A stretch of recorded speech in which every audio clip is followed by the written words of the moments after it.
Welcome to Daily Wisdom, Walking the Path with the Buddha, a podcast shared by David Roylance. This podcast is dedicated to guiding you to completely eliminate the discontent mind and the suffering it causes by attaining enlightenment. Learn and practice the teachings of Gotama Buddha that will guide you to fully attain a peaceful, calm, serene, and content mind with joy. To support this podcast, visit patreon.com/support Buddha or visit buddhadailywisdom.com, where you will discover a full range of courses, retreats, and online learning resources to assist you on the path to enlightenment. Now, here's our teacher to share more.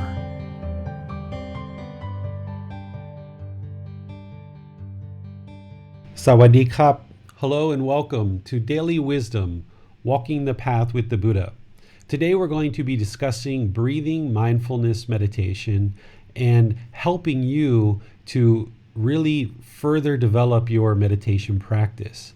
Breathing mindfulness meditation is the real foundation of our practice on this path to enlightenment with Gotama Buddha's teachings.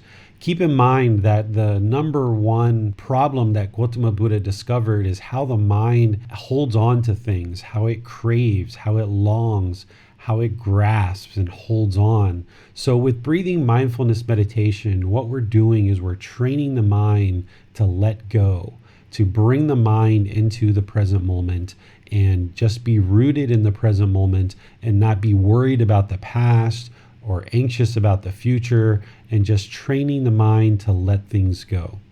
At this point, we are the second week of our group learning program that we have recently restarted, and all the students of the group learning program and anybody who might be watching this out there as we're live streaming and sharing this podcast throughout the world, anybody who's out there who's interested in meditation, who's interested in awakening the mind, you will get benefit from this guided meditation that we're going to be doing today. I would like to be sure that you're aware that you can ask questions. If there's questions that you have about your meditation practice and there's specific things that are coming up, or if you want clarification on anything that I say, feel free to send in a post or speak up in the virtual classroom that we have in order to get some guidance on further developing your meditation practice. So as you get started or if you've been on this path for a while, it's really important that you have a solid foundation in meditation. There's primarily two meditations that you need in order to progress on this path. The first one is breathing mindfulness meditation. This one is the foundation, the core meditation that everyone should be practicing in order to train the mind to be in the present moment and eliminate craving.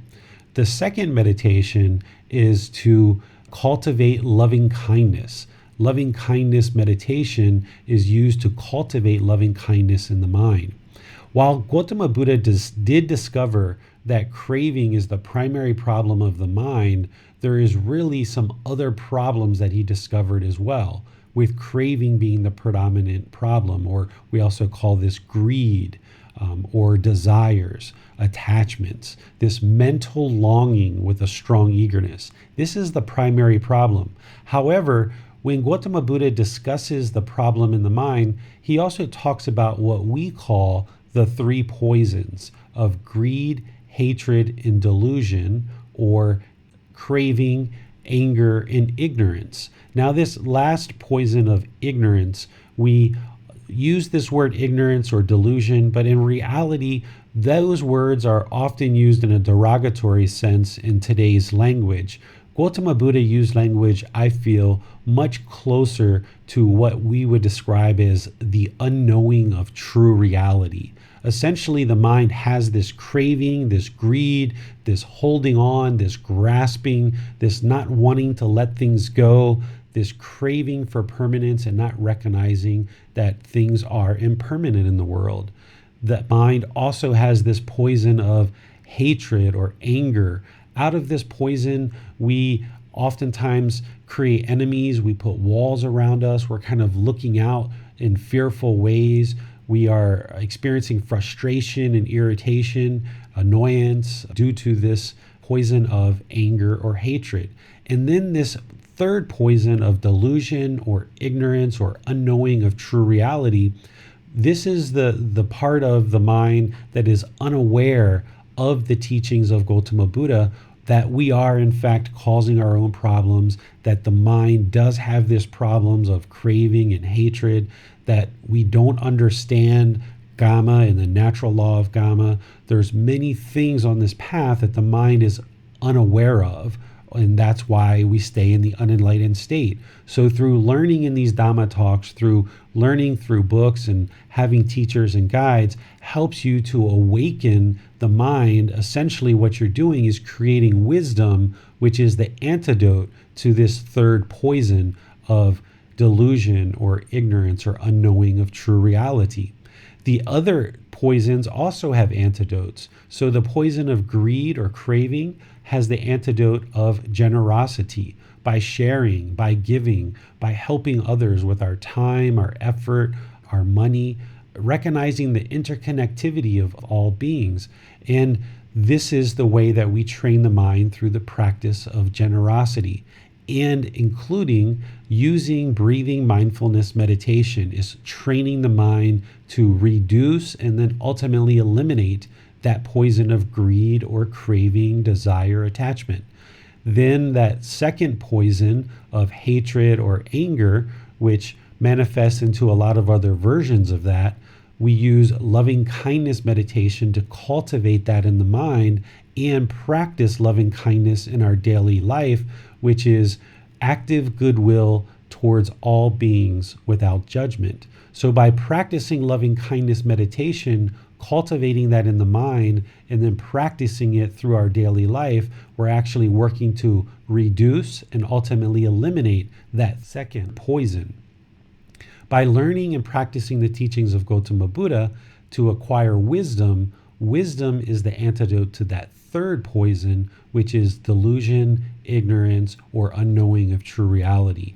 So today, what we're going to devote time to is learning meditation and making sure that as part of this program, as part of what I share, is helping you to develop a meditation practice that will help you to eliminate the greed or craving. You'll notice this as you progress in your practice, helping you to eliminate the poison of hatred and anger through loving kindness meditation, and encouraging you to practice loving kindness in your daily life. And then through the talks that we do on Sunday, through the books and the videos and the podcasts and all the other things that I offer, helping you to awaken the mind and reduce and ultimately eliminate that third poison of ignorance or delusion or unknowing of true reality.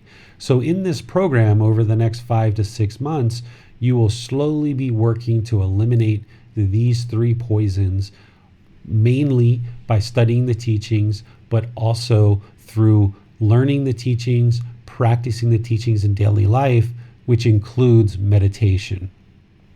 So we are going to study breathing mindfulness meditation today, and then leave loving kindness meditation for perhaps another Wednesday, which will be next week, when each Wednesday we are going to be studying meditation, opening up the channels for you guys to ask questions based on your meditation practice. And then on Sundays, doing a talk about the teachings of the Buddha so that you can learn more and more of the teachings, going through each chapter of the book, developing a life practice, the path that leads to Nibbana, and allowing you to ask questions as you progress through that program. Breathing mindfulness meditation. Gotama Buddha gave us 4 different positions to meditate in: seated, lying, standing, and walking. As you meditate, you should find a position that's comfortable for you. Typically, we learn in seated position because it's the easiest one to do. So I'd like you at this point, if you're able, to take a seat. Either sit on the floor, sit on a sofa, sit in a chair. If you're in a wheelchair, stay in your wheelchair. Just take a seat. Get comfortable. Get the lower body kind of comfortable and rooted. Make it so that it just essentially there's no pain, there's no aches. If you ever feel any aches or pains during meditation, you should change your position and find another position, or just adjust your body so that you can be more comfortable. Because if the mind is just experiencing pain all the time, then it's not able to be trained in the way that it is that we are actually going to be training it. Whenever you feel pain in the lower body or anywhere else in the body, just adjust your body. There's no rewards given, there's no certificates given, there's no prize for sitting through pain. Pain is a way for your body to tell the mind that something's wrong with the physical body. And you should heed that advice from the physical body and adjust it so that you can be more comfortable. But when you take a position for meditation, you do want to be comfortable, but you don't want to be luxurious, because by being luxurious, the mind can then turn off and be unattentive or unalert or unaware. We want it to be alert, attentive, and aware during meditation so that we can train it. So when you take a position, whatever that is, either seated, standing, or lying, we won't do walking today, but either seated, standing, or lying, be sure that the body's comfortable but not luxurious. Typically, if you're going to cross your legs, they should be crossed but not real tight to allow the circulation to flow through the lower legs. And if you are sitting on the floor or sitting cross-legged, you may find it helpful to put some kind of cushion or supporting device underneath your rear end to get your rear up higher, to release the pressure off of your hips and your knees. This will allow the lower body to be more comfortable. The upper body should also be comfortable. It shouldn't be slouched and very relaxed, and it shouldn't be real rigid and upright and erect. It should actually be just in the middle, where you're using your body's muscles in order to support the upper body. And then the hands and the arms. The hands have a lot of different options here. You can place the right hand over the left with the thumbs together and then just placing those into your lap. But there's other options as well. You could place your hands on your lap. You could place them on your knees. If you're sitting in a chair, you could put them on the armrest. This practice isn't about everybody performing meditation in exactly the same way. That would be permanence. What I do as a teacher is I help you to find positions that are comfortable for you, and everybody's body is a little bit different. So it's important that you find a position that's comfortable for you. So I would suggest taking a seated position either on the floor, on a sofa, in a chair, somewhere where the lower body can be comfortable but not luxurious. Then your upper body should be in the middle, not slouched and not real rigid. And then place your hands and arms in your lap so that the muscles don't need to be active in order to support your hands and the arms. Essentially, going into meditation, your body shouldn't even be using really any muscle at all other than to support your upper body. This is going to allow the body to rest so that we can get to the mind, because the mind is the boss. And in order to get to the boss, we have to go through the employee. The employee is the body. So by making the body comfortable, i.e. making the employee comfortable, then we can get to the boss, which is the mind. Now what I'd like you to do is just close your eyes and breathe in through the nose and out through the nose. Just take some nice natural breaths in and out. Just breathe in and out. As you're breathing in and out through the nose, bring the mind to the breath. The breath is the present moment. Fixate the mind on the breath. I'm going to do a little bit of Buddhist chanting in order to kind of ease our minds into meditation. And then after that, I'm going to provide some guidance to help you further your meditation practice. So at this moment, just breathe in through the nose and out through the nose and keep the mind fixed on the breath.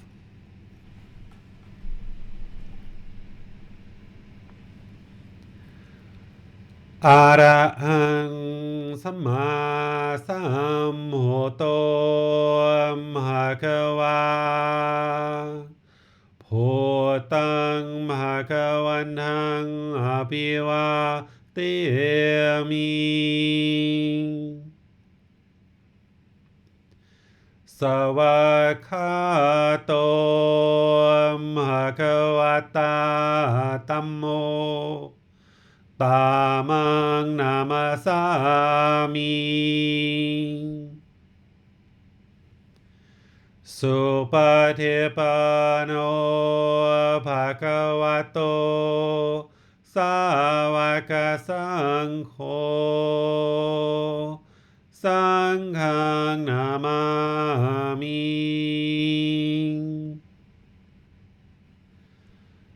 นะโมตัสสะภะคะวะโตอะระหะโตสัมมาสัมพุทธัสสะนะโมตัสสะภะคะวะโตอะระหะโตสัมมาสัมพุทธัสสะนะโมตัสสะภะคะวะโตอะระหะโตสัมมาสัมพุทธัสสะ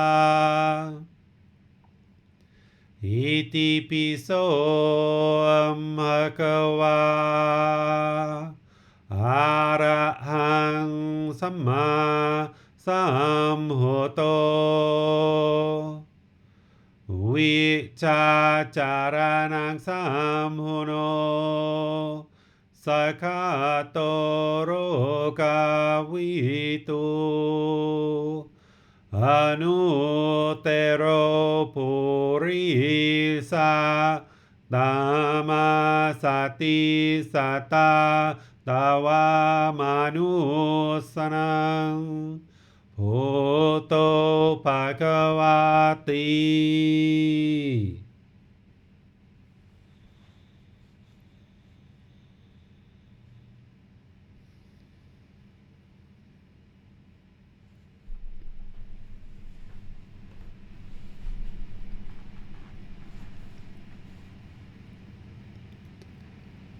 Okay, you should be breathing in through the nose and out through the nose. Don't try to force the breath or control the breath. Just allow the breath to enter in through the nose and out through the nose.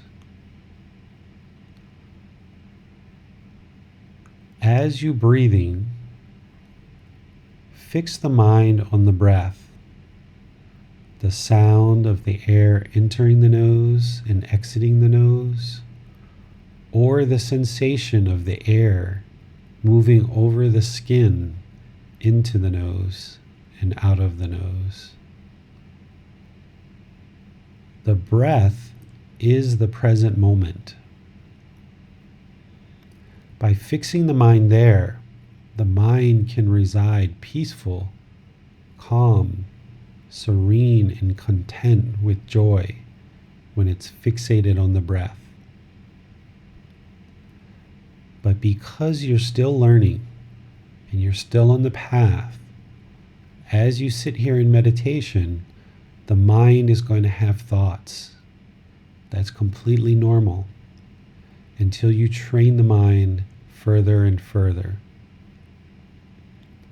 So as the mind wants to take you into the past and experience either painful feelings, pleasant feelings, or feelings that are neither painful nor pleasant, cut those off and bring the mind to the breath. Let them go. There's no need to hold on to the past. The past can't be changed, so let it go. Breathing in and out. If the mind wants to wander into the future, painful feelings, pleasant feelings, or feelings that are neither painful nor pleasant, worry, anxiety, just cut it off. Let it go. Bring the mind to the breath, to the present moment. Breathing in and out. As you sit here in meditation, if the mind has various thoughts or ideas or perceptions, just let it go. Cut those thoughts off. Let go of those ideas. Let go of those perceptions. Just train the mind to be in the present moment, unaffected by all the various thoughts that arise. Just let them go.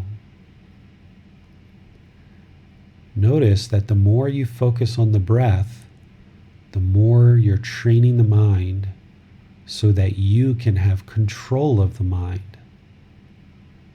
This becomes very beneficial in daily life as certain feelings arise, either frustration or irritation or anger, boredom or loneliness, guilt or shame. As those various things arise throughout your day, if you do enough training, you will train the mind so that you'll be able to control the mind and cut off those feelings, bringing the mind to the present moment, to the breath, where it can be peaceful, calm, serene, and content with joy. Just breathe in through the nose and out through the nose. A nice, natural, consistent breath.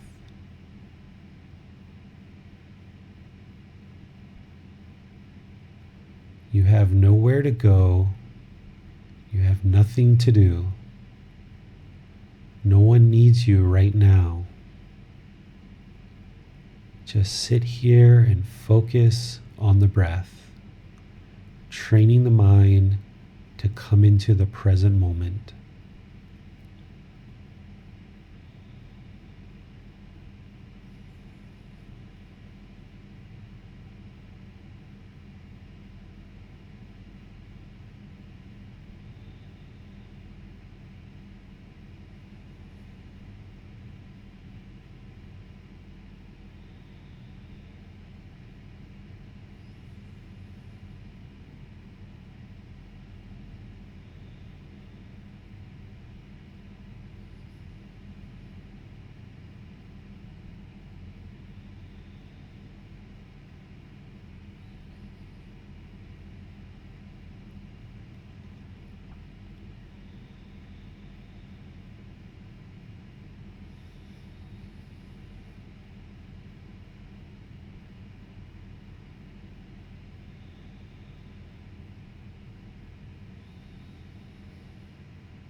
วากขาโตภะคะวะตาธัมโม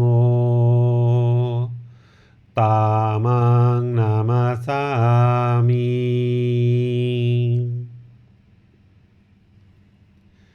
สุปฏิปันโนภะคะวะโตสาวกสังโฆสังฆังนามามิ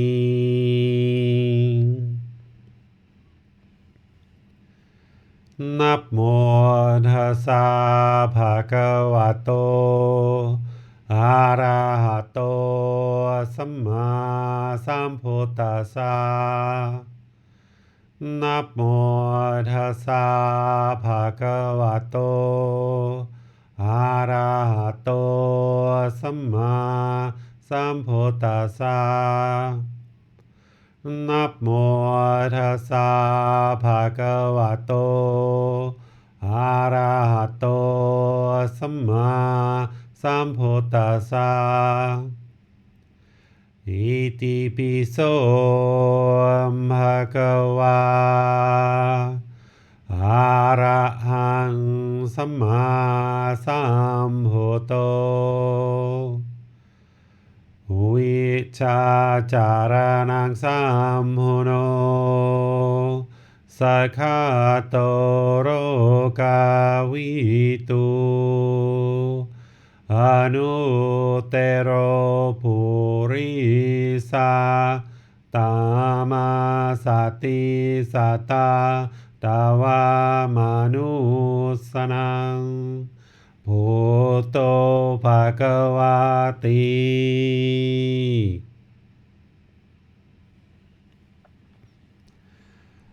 Okay, at this point, you should be coming out of meditation. Just ease the mind out. There's no hurry. Just slowly bring the mind back, bring it out of meditation.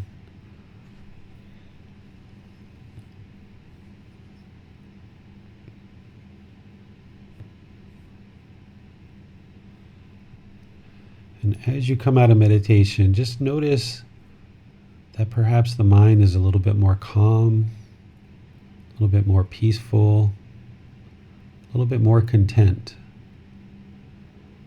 Notice that even my voice has kind of changed octaves a bit from when I was talking before until now. This is the truth of Gotama Buddha's teachings. When you practice his teachings, you can see that they work. And you should be able to see that for yourself. The more that you practice, the more that you do this regular meditation each day, the more that you'll notice the effects will multiply. Right now, if you're just starting out in your meditation practice, it's like you have an empty bucket. And each time you meditate, it's like putting more and more water into that bucket. And it's allowing the mind to get further and further trained. And the more that you do this, the more benefit that you'll receive in your meditation. It takes time to build up a practice. There's no hurry, there's no rush, but you also don't want to be complacent. You want to make sure you dedicate some time each day to a healthy meditation practice, starting with breathing mindfulness meditation. And then as you learn loving kindness meditation, you're going to want to most likely add that in as well. Next Wednesday, we'll do breathing mindfulness meditation and loving kindness meditation together. But for today, I would like to just open up to see if there's any questions, any comments, anything that I can help you guys with in terms of providing you guidance for your meditation practice.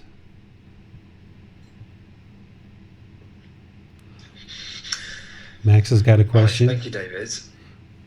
Yep. Yeah, I'd like to ask about how to apply effort during meditation and any general guidance you might have. But I'll just comment that I sometimes find it's very helpful to apply a lot of effort in certain circumstances and to really step back in others.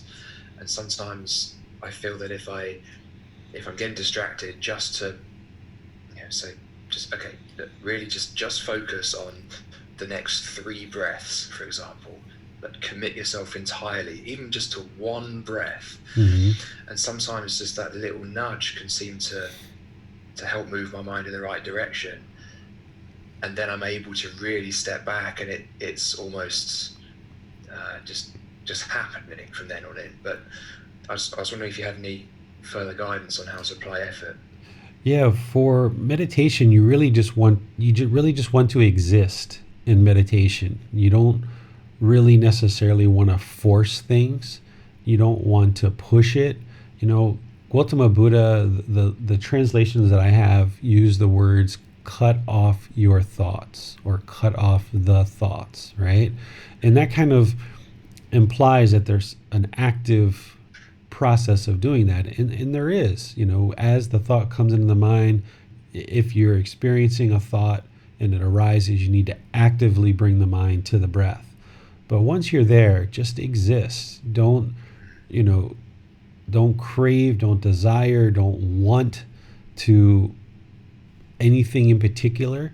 Just exist. If the mind can exist by yourself, wherever you are, whether it's in a room, in a park, in a jungle, in a forest, at the root of a tree, as the Buddha described to meditate, if you can reside there, if the mind can reside there with just the body, the mind, and the breath, and you can do that repeatedly over multiple sessions, if you ever experience boredom or loneliness or any kind of feelings in your daily life like that, if you can exist just stilling the mind in that present moment, just the body, the mind, and the breath, the mind doesn't need anything else to be content.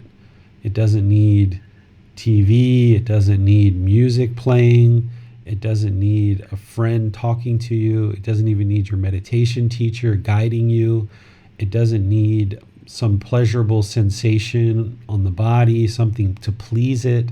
Doesn't need any particular food or caffeine.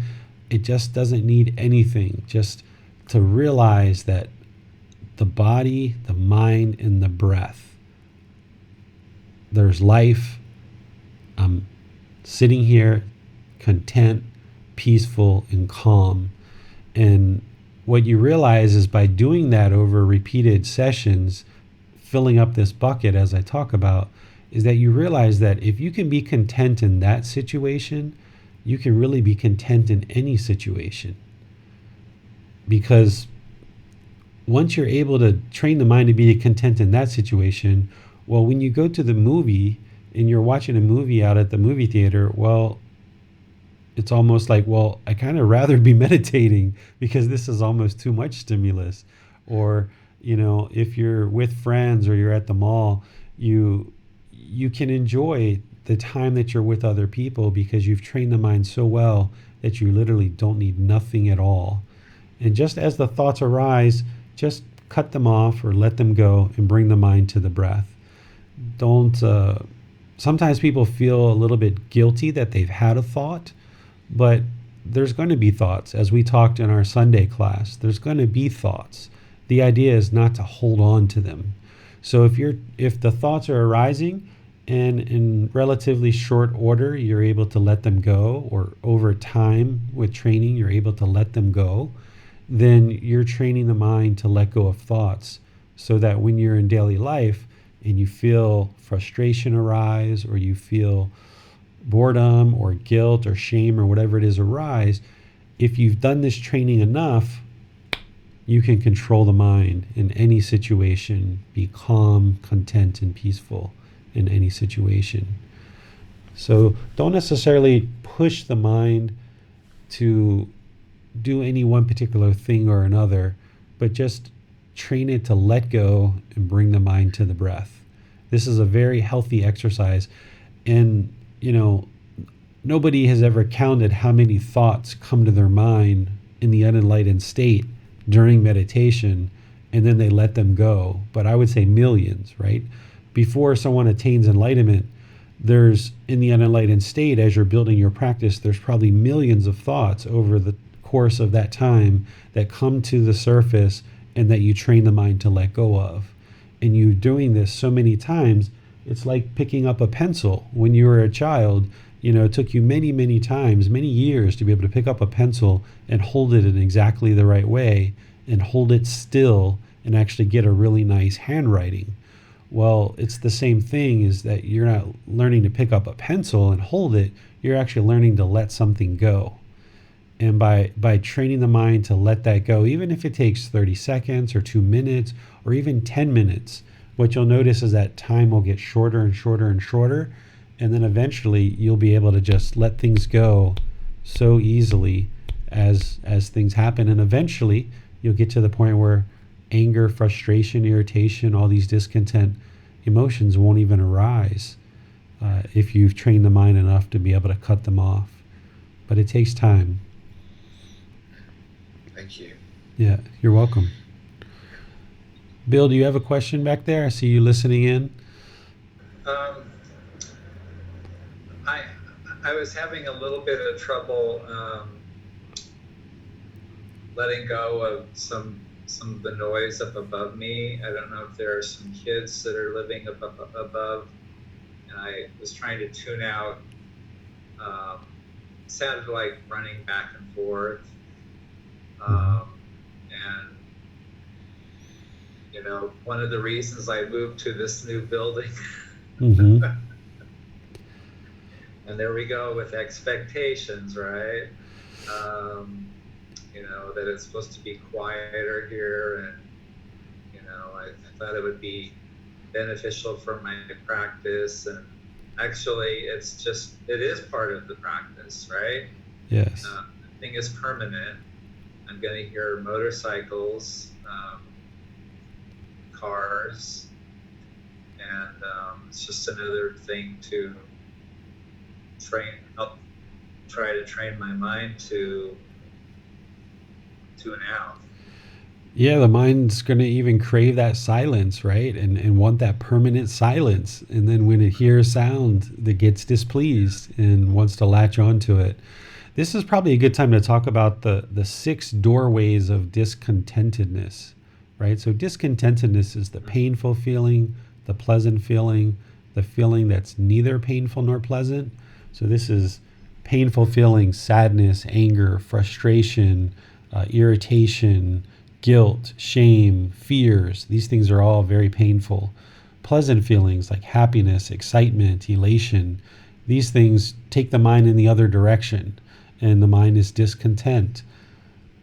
Neither painful nor pleasant. Something maybe like loneliness or boredom or shyness. It's not painful, it's not pleasant, it's neither painful nor pleasant. Well, these 3 feelings that the Buddha described, we actually experience them through 6 doorways or 6 gates, 6 openings that the mind becomes discontent. And it's essentially the 5 senses in the mind. So we can see something that's painful. And because we see, like, say, for example, if somebody was fighting in a physical fight, for most of us, that would be painful to see. We see it with our eyes, but we experience it in the mind. And then that's where the painful feelings, we get sad, we get angry, we get frustrated. We maybe feel guilty because we didn't help. Who knows, right? So the eyes are one way to feel painful feelings. It's another way to see pleasure, experience pleasure, right? Like maybe certain clothing, certain cars, certain possessions, maybe pornographic material or a sexual body. These are all pleasurable things that we see. And then neither painful nor pleasant. Maybe our eyes are looking at something, it's just like, just kind of boring, just unengageable, just kind of, the mind becomes discontent because it's displeased.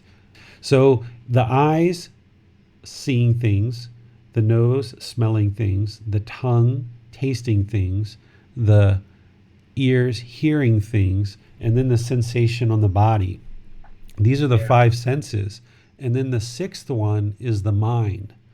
Even if you were able to detach from that sound, that you heard, which over time you will be able to. You won't even hear that sound. It'll just happen and you won't even hear it during meditation.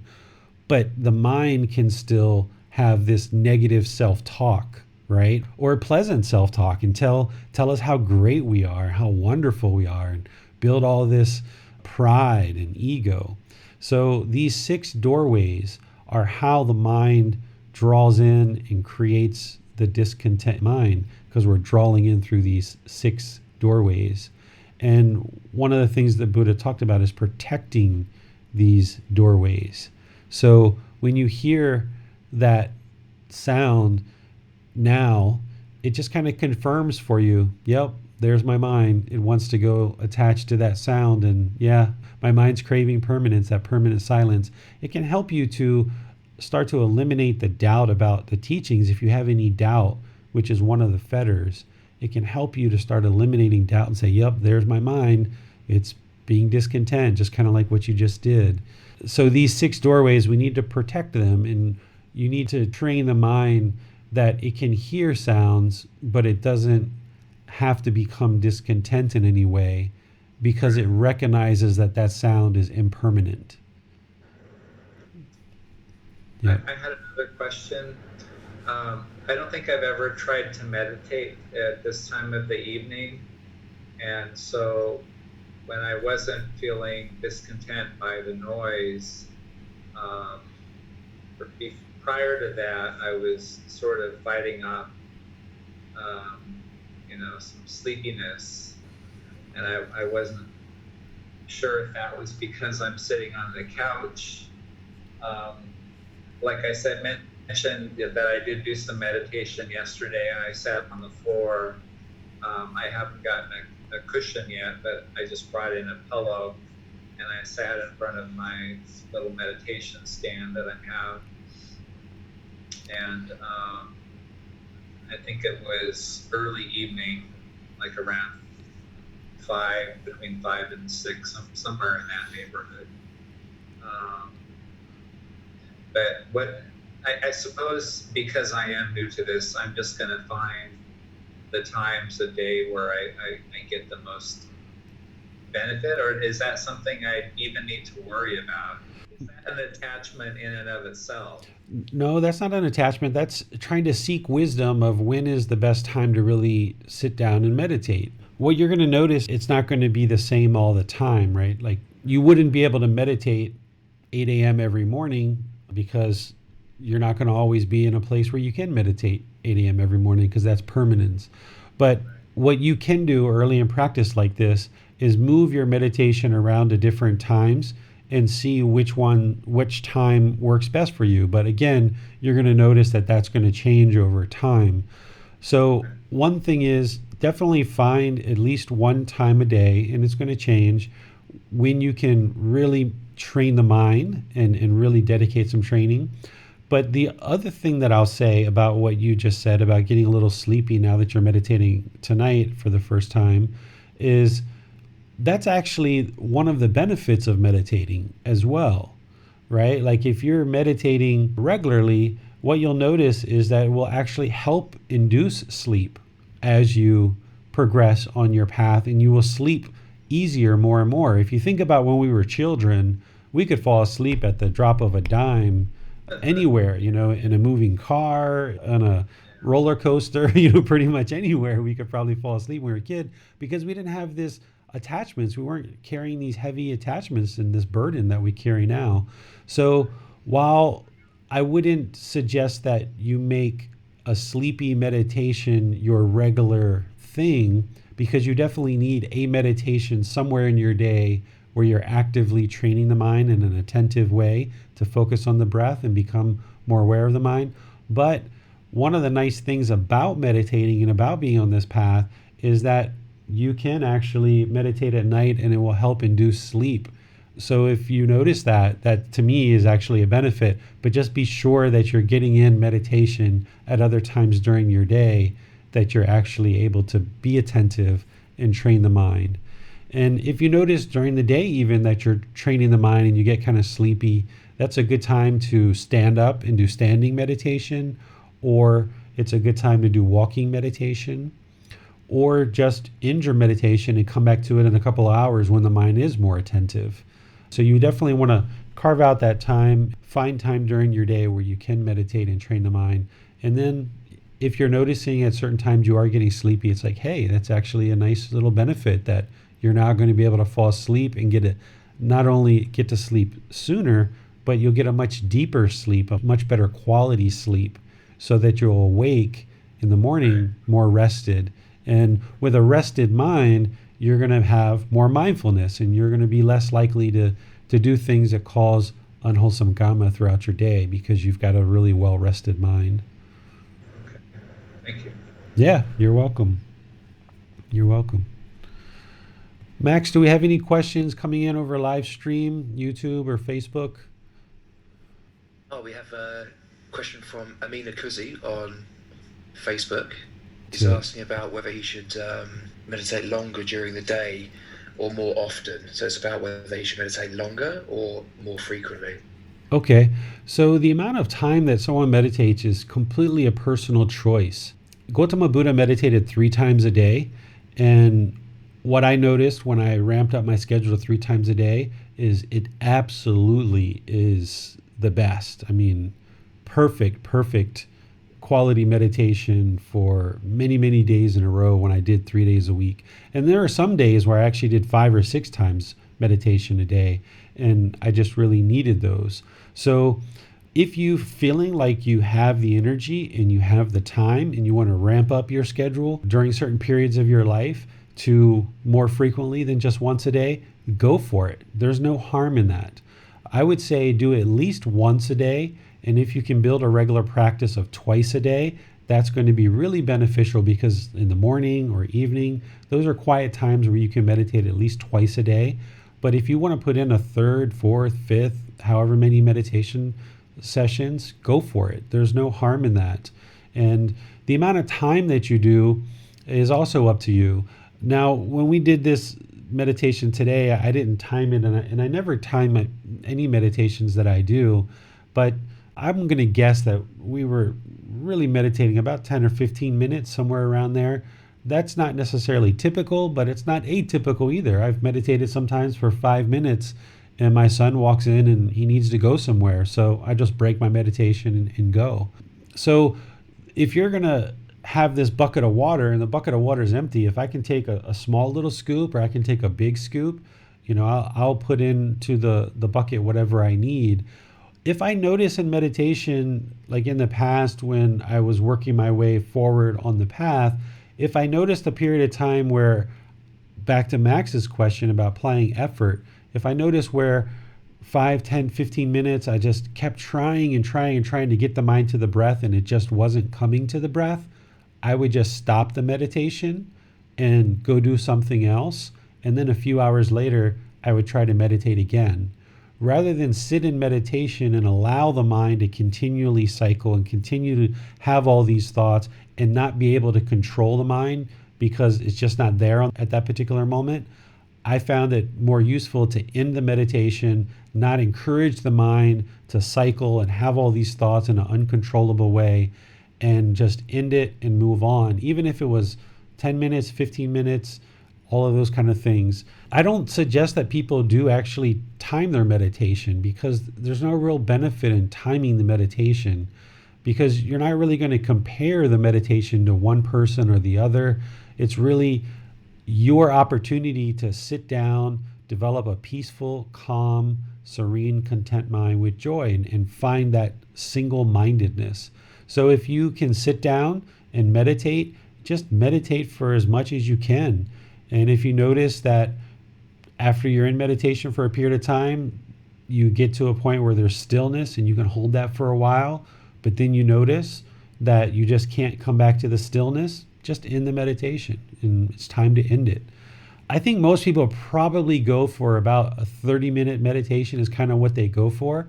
But for someone just starting out, that could be too long. So I don't want to kind of arbitrarily give a certain amount of time where if I said 30 minutes and someone fell short of that, they might feel guilty and they're not as good at meditation, or they might kind of start judging themselves. And then also if somebody goes over 30, there's nothing wrong with that too. So I would just say, just start out with meditation, do it for as much time as you feel is appropriate. I know a lot of beginners will maybe just start out with like a 5 or 10 meditation daily. And then after they're doing that for a few weeks, they're going to find that the benefits of that start to wane. They're going to notice that, okay, they ramped up their meditation practice. The 5 or 10 minute thing was great. It was working out for a few weeks, but now they're just not seem to be getting the same benefit anymore. It's almost like building up a tolerance to alcohol, but this is something, something good. The mind kind of builds up a tolerance to this 5 or 10 minutes, and you need more in order to get more benefit. So allow your meditation practice to evolve. Don't be fixed on any particular amount of time, and just allow time for the mind to be trained each day for at least once, hopefully twice as you build up, and maybe even more as you get going. And don't be attached to a specific time. I know this is a big question people are always asking me, and I never really give a definitive answer because there isn't a definitive answer. Like I mentioned, I've meditated sometimes for 5 or 10 minutes. It's been outstanding. I've meditated sometimes for 45 minutes or an hour and struggled all the way through. So the amount of time isn't really what's important. What's important is that we dedicate time each day and that we work to get the benefits of peacefulness, calmness, and contentedness during each session. And if we sit down and the mind's really busy, that's beneficial too. We know the mind's busy, and it's something we need to work on. So take your time, build up your practice little by little. Don't really have necessarily a pre-described amount of time that you're going for. Just notice that you want to make it longer and longer as you progress in your practice, and as frequently as possible. Any other questions, Max? No, not from us here, and not on Facebook. I might just add a comment there as well to Amina, which is certainly not about, to echo what David said, to not chase any particular time, but also not to chase any particular outcome or feeling or sensation. And like David said, if you sit down and you notice the mind is really busy, that's what you notice, and there's just as much value in that as anything else. It's really just about doing the noticing, bringing the attention back, not having any expectation of it going a certain way. Absolutely. I agree with that wholeheartedly. Want to say thank you so much for joining. Thank you so much for dedicating time and effort to practice the teachings of Gotama Buddha. What you're going to notice is that this is the absolute best thing that you could ever do for yourself, for those close to you, and for the entire world. By you training the mind to eliminate discontentness and eliminate the production of unwholesome kamma, you're improving the quality of your mind, improving the quality of your life, but you're also helping others by you not producing unwholesome kamma for the world to deal with. So until next time, continue your meditation, continue to do this on a daily basis, and I'll see you on our next class on Sunday at 9 o'clock Thai time. Have a wonderful rest of your day. Sawadee krap. Thank you for listening to this podcast. To provide support for this podcast, visit patreon.com/support Buddha. To access more teachings, visit buddhadailywisdom.com. There, you will discover a full range of courses, retreats, and online resources to assist you on the path to enlightenment.